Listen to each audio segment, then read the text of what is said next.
But Tim, let's look at Spurs. I mean, they're currently fifth, but the fans, they're still not really sold on Thomas Frank, are they? No, they're not. It's because of their form at home. It's not been good enough. Not been entertaining. They haven't been picking up results.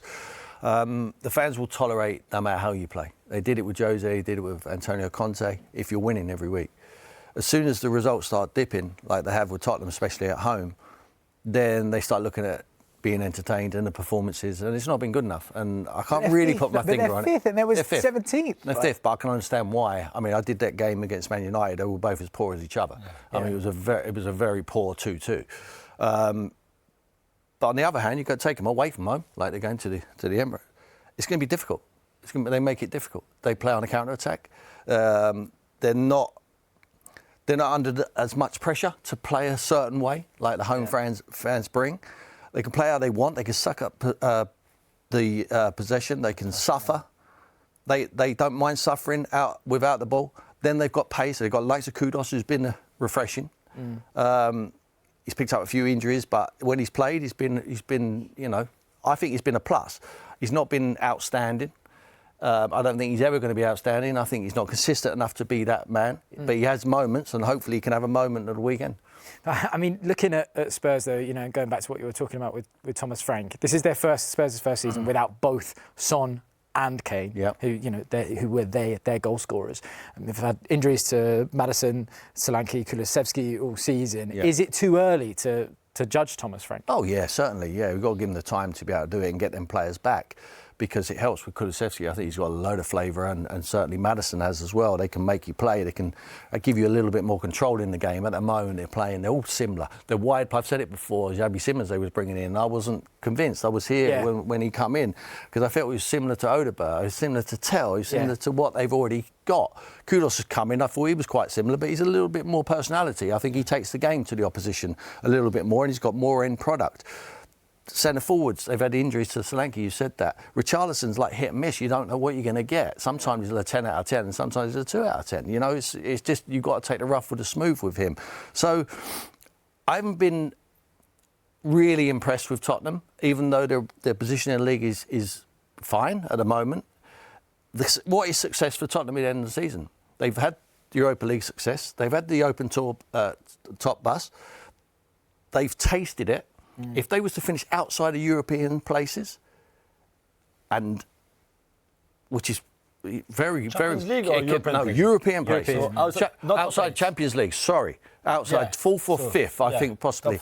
Then it would be a failure if they didn't win a domestic trophy. They already lost the biggest game of the season, which was the Newcastle game in the Carabao Cup. For me, that was a huge game of football. They had to win that. It was away from home, but they got beat. So I think they're up against it to have a successful season, because the only thing the Tottenham fans will see as a success is to finish in the Europa League or Champions League. Sorry, Europa League will not tick the box for them. What have you made of Julian? What have you made of Thomas Frank and Spurs so far? I think the Spurs fans are a little bit too harsh on him. I don't know if it's too harsh. I think Tim said it really well. He's a pragmatic coach. So I think the defensive structure came first, although they considered a bit lately. But certainly, I think they would be solid first and foremost, and then they would probably play a bit more with the ball. I think the Son and Kane point is very interesting, because they knew for a long time that Son would not be there. Yeah. And yet they waited the last day of the transfer window to sign Colomwani on loan, who is not really the answer. We talk about Richarlison and Solanke. Colomwani is another one. He's not world class. He's a good player. If you play on his strength, he will give you a lot, as we saw in the Champions League game against Copenhagen, for example. Yeah. But he's still not Brazilian Ronaldo either. So I think in the recruitment in the summer, I think there's question to be asked over what the club did at the time. We said they missed out on Eze, for example, and things like that. I think there's a lot of questions mark over that. But now he's got these squads. I think they will improve. He needs more energy, I feel, from the fans. And I know it's difficult at home, but he feeds off energy, Thomas Frank. That's what he did at Brentford. And even from the players, sometimes I feel like they're not really responding in terms of energy in the way he would like them to. This game on Sunday, it is massive. It's the biggest game. It is the biggest game. And for this Tottenham side, and for the players that are injured and currently the squad that they've got, are we going to see a bit of a scrap? Is this going to be a proper battle? Is that how they're going to get through this game? I'm not sure you're allowed to do that anymore in the modern day. But do you know what I mean, though? Is it going to be one of those, backs against the walls? Exactly. Is it going to be? It will be a low block. Yeah. It will be you break us down, and we'll try and catch you on the counter attack. Yeah. That's what it'll be. Long throws, set pieces. I mean, Thomas has said it in his press conference today. If we can nullify them on set pieces, we're half the battle.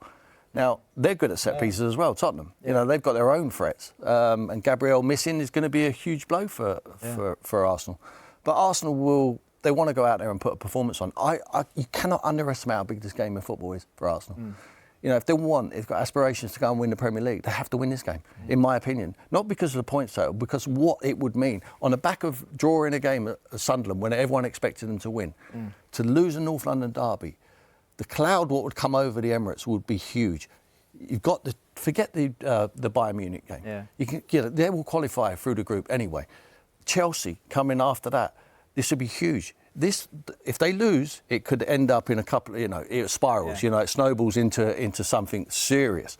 They'll still be there or thereabouts, but everyone will be the same old thing. Arsenal bottled it. Can't play without Gabriel. Yeah. The same old question marks will be coming into play.